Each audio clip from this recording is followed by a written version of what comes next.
آج ہم ایک بہت ہی آپ کہہ لیں دلچسپ سوال سے شروع کر رہے ہیں۔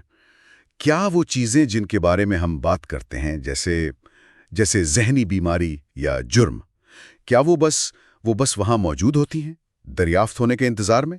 یا پھر ہماری جو گفتگو ہے، ہمارے علم کے نظام، وہ انہیں ایک موضوع کے طور پر بناتے ہیں؟ جی، یہ سوال دراصل مشیل فوکو کے کام کے بالکل مرکز میں ہے، خاص طور پر ان کی مشہور کتاب علم و آثار قدیمہ یعنی دی آرکیالوجی آف نالج۔ آج ہم اسی کے ایک بہت اہم باب اشیاء کی تشکیل یعنی دی فارمیشن آف آبجیکٹس اسی پر بات کریں گے۔ اچھا، تو آج ہمارا مقصد یہ سمجھنا ہے کہ فوکو کے مطابق علم کے یہ موضوعات آخر وجود میں آتے کیسے ہیں، اور وہ خاص طور پر 19ویں صدی کی نفسیاتی امراض شناسی یعنی سائیکوپیتھولوجی اس کی مثال دیتے ہیں۔ وہ کہتے ہیں کہ یہ صرف کسی چیز کو کھوج لینے کا معاملہ نہیں تھا، یہ اس سے کچھ زیادہ تھا۔ بالکل، یہ ایک پیچیدہ بننے کا، ایک تشکیل پانے کا عمل تھا۔ ٹھیک، تو اگر ہم 19ویں صدی کو دیکھیں، وہاں نفسیات میں کئی نئے موضوعات سامنے آئے، جیسے جنسی رویوں پر نئی بحثیں، چھوٹی چھوٹی عادتوں کو مسئلہ سمجھنا، یہاں تک کہ مجرمانہ ذہنیت کو بھی ایک بیماری کے طور پر دیکھا جانے لگا۔ تو سوال یہ ہے کہ یہ سب اچانک ہماری گفتگو کا حصہ کیسے بن گئے؟ ہاں، یہی فوکو کا بنیادی سوال ہے۔ وہ کہتے ہیں کہ ان موضوعات کے بننے کو سمجھنے کے لیے ہمیں ان اصولوں کو دیکھنا ہوگا جو یہ طے کرتے ہیں کہ کسی چیز کے بارے میں کب، کہاں اور کیسے بات ہو سکتی ہے۔ یہ نہیں کہ کوئی چیز پہلے سے تھی اور ہم نے بس اسے دیکھ لیا۔ اچھا، تو وہ کون سے اصول ہیں؟ فوکو بنیادی طور پر 3 آپ کہہ سکتی ہیں سطحوں یا شرائط کا ذکر کرتے ہیں، اور وہ نفسیاتی بیماری کی مثال استعمال کرتے ہیں۔ پہلی چیز ہے ظہور کی سطحیں۔ سرفیسزم آف ایمرجنس۔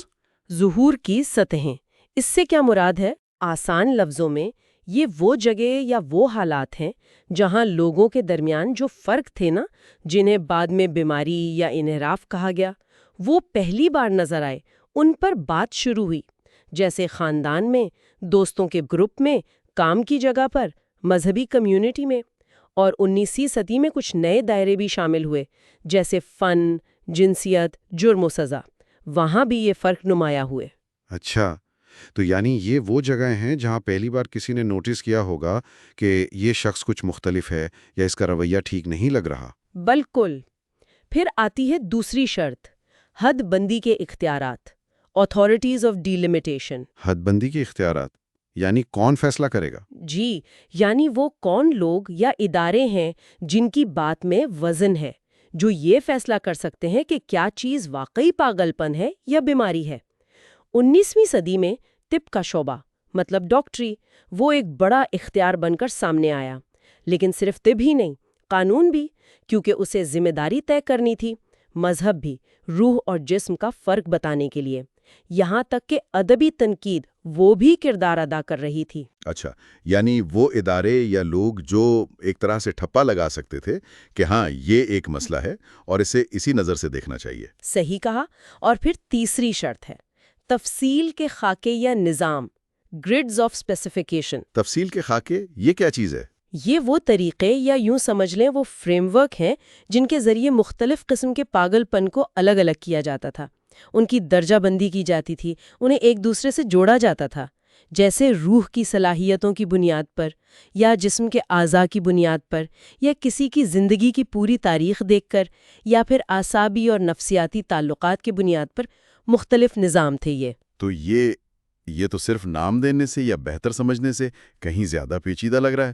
مطلب یہ نہیں کہ چیزیں پہلے سے تھیں، ہم نے بس انہیں کیٹیگری میں ڈال دیا۔ بالکل نہیں، یہی فوکو کا اصل نقطہ ہے۔ وہ زور دیتے ہیں کہ یہ موضوعات ان سطحوں، ان اختیارات اور ان نظاموں کے آپس میں جڑنے سے ان کے درمیان جو تعلقات قائم ہوتے ہیں ان سے تشکیل پاتے ہیں۔ یہ پورا گفتگو کا عمل ہے، ڈسکرسو پریکٹس جسے وہ کہتے ہیں، جو ان موضوعات کو ایک طرح سے وجود میں لاتا ہے۔ مثال دے کر سمجھائیں گی؟ جی، جیسے مجرمانہ رویے کا نفسیاتی موضوع بن جانا۔ یہ صرف اس لیے نہیں ہوا کہ ڈاکٹروں نے مجرموں کا معائنہ شروع کر دیا، بلکہ یہ طبی علم، قانونی ضرورتیں، پوچھ گچھ کے طریقے، معاشرے کے اصول، بیماری کی علامتیں، ان سب چیزوں کے آپس میں جڑنے کا، ان کے تعلق کا نتیجہ تھا۔ اور فوکو ایک اور اہم بات کرتے ہیں، وہ کہتے ہیں کہ یہ جو گفتگو کے اپنے تعلقات ہیں نا، ڈسکرسیو ریلیشنز، یہ معاشرے کے جو عام بنیادی تعلقات ہوتے ہیں جیسے خاندان، ریاست وغیرہ، ان سے مختلف ہیں، اور یہ ان تعلقات سے بھی مختلف ہیں جو گفتگو کے اندر بیان ہوتے ہیں، جیسے ڈاکٹر اپنی رپورٹ میں کیا لکھتا ہے۔ یہ وہ پوشیدہ اصول ہیں جو گفتگو کی حدود پر کام کرتے ہیں، یہ طے کرتے ہیں کہ کن موضوعات پر بات ہو سکتی ہے اور کیسے ہو سکتی ہے۔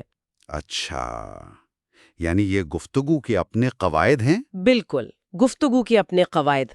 تو اس کا مطلب یہ ہوا کہ نئی چیزیں یا نئے موضوعات صرف زیادہ غور کرنے سے یا آنکھیں کھولنے سے نظر نہیں آ جاتے، بلکہ ان کا وجود میں آنا ایک پورے نظام پر منحصر ہے جو ہماری بات چیت کے طریقوں سے جڑا ہوا ہے۔ تو فوکو میں یہ کہہ رہے ہیں کہ ہم صرف چیزوں کو نہ دیکھیں بلکہ ان اصولوں کو سمجھیں جو انہیں چیز بناتے ہیں۔ بالکل درست۔